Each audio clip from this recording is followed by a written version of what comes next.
Hey, what's up, YouTube? Patience and Strategies. I'm Tony Campbell. Woke up here a little bit, about an hour ago, kind of getting my day started. I woke up on Club Fitness's parking lot and want to give you guys a quick tour. Um, what's going on here today? So this is my clothes rack back here, obviously.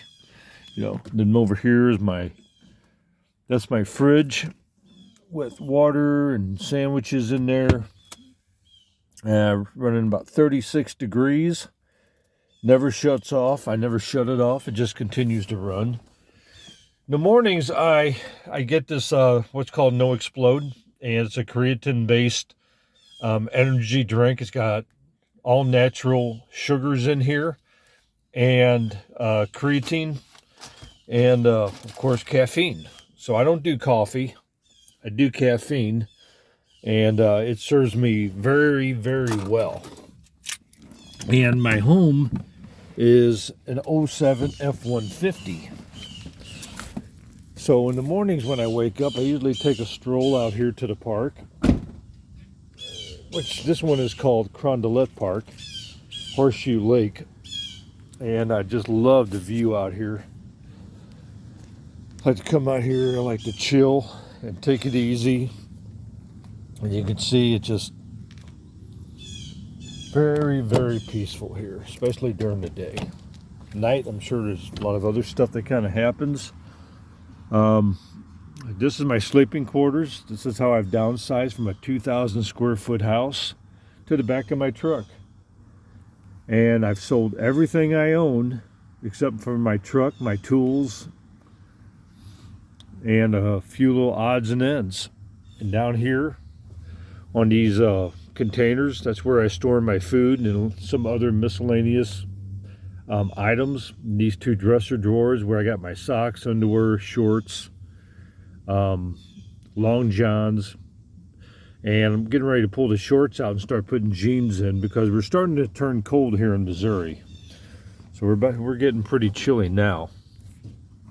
If I open my tailgate here, I'll show you guys. This is where I store a lot of stuff underneath my truck. Got a couple of extra sleeping bags in there. Got a bunch of tools in case I need them. Everything I have in here, I've went through and thought about what I could need, what I could possibly need, and then I even threw some things in that I may never need. But I'd rather have them and not need them than need them and not have them, of course, you know. Then right here is my heater, my propane heater that I haven't used yet. Dirty pair of underwear. Here we've got a pee jug that I pee in all the time. Then I empty it the first chance I get because it really stinks.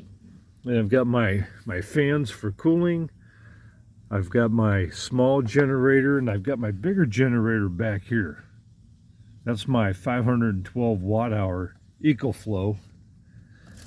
I was thinking about getting a Jackery, but I wanted something that was more dependable than a Jackery. And apparently these EcoFlows can last forever, years before they ever have to be replaced. I'm talking tens of years before it loses even 80% of its maximum hold. So that was the reason I spent the extra money and got the right generators. I've got my fire detector up there in case I try to burn up in the middle of the night. And then I've got my CO detector right there. I measure the amount of CO, carbon dioxide. So there's another fan I have, and in the summertime I'll stick this right here and then run it, and it actually blows cool air from outside to the inside of the truck. And then I'll just vent the windows on the other side, and that'll be sufficient. So my need here is pretty simple. I wanted to live life on my terms, which was make my money and not give it away on mortgage or rent or bills or any other bullshit. I think the government is taking enough from us. And I think it's just time to start taking control back instead of keep giving away. Here's another view from the other side of my truck. I've got this storage unit here. I've got one on each seat, and I haven't really got it full with the stuff I think I need yet. I'm still trying to figure this thing out, and it's only been 10 weeks, going on 11 weeks next week, that I've been living out here in my truck. But in fact, I'm trying, also, this is my storage water. I hold about 2 gallons in there, and I hold about 2 gallons of water in here. That gives me about 4 gallons. That'll last me 3, 4, maybe even a week, depending on how cold or how hot it gets. But I'm constantly replenishing my water and everything else.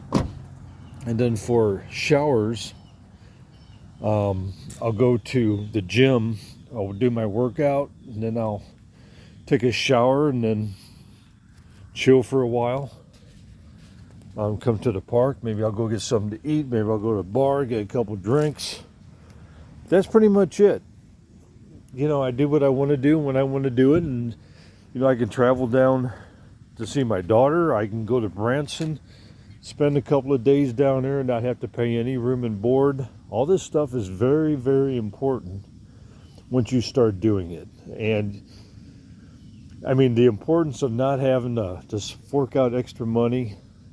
I mean, now, when I had a house, it wasn't a day that I didn't spend money. I mean, honestly, every single day I was spending something. But living in my truck now, I might spend money one day a week, and I'm not even spending that much. My bills is auto insurance, my cell phone bill, and paying for some of my daughter's college, and that's it. So roughly, I guess monthly I'll spend maybe $800 a month. Her college bill is the biggest one. I think it's like, it's almost $600. I shouldn't say a month. It's about $600 for 8 months. So if you break that down, I mean, it is what it is. But roughly, I guess probably around $600, $600 to $800 a month is what I spend for my bills, my food, gasoline, auto insurance, and my cell phone bill. That's pretty much it. And I get to work and keep the rest of it, invest it, spend less than you make, invest a difference. Remember that. That's how you get rich. That's how you make money. And if you're spending 70% of your money on rent, then you really need to rethink what you're doing, because you ain't going to make it. I think the standard is 30%. So those that are paying 20% of their income on rent, they're doing really, really well. But if you're spending over 30%, you need to rethink actually what you're doing, because shelter and rent is still going up, and it's going up higher. As for me, I don't know if I'll ever go back to getting a house or paying rent or getting a mortgage. I thought about buying a rehab and rehabbing it and going to live in it, but I don't even know if that's what I want to do now. I've fallen in love with this lifestyle of nomad living, and I've got a community of people that also live on the streets, live in their cars, and they're not homeless. These are guys that work every single day, and some of them are fucking millionaires. It's crazy. And they did it by living on the streets. They didn't even do it by investing. That's the crazy thing. A lot of these people have been doing this 12, 15 years. I mean, young people have done it through college. It kind of stuck with them. Some of them are nurses making $70, $80, $120,000 a year, and they live in their freaking cars. So this is extremely doable, and anybody that wants to do this, I can tell you firsthand, this is my 10th week going on 11th week, and this is the easiest thing I've ever done. I wish I would have done it 10 years ago, honestly. But anyway, just giving you guys a heads up and a update.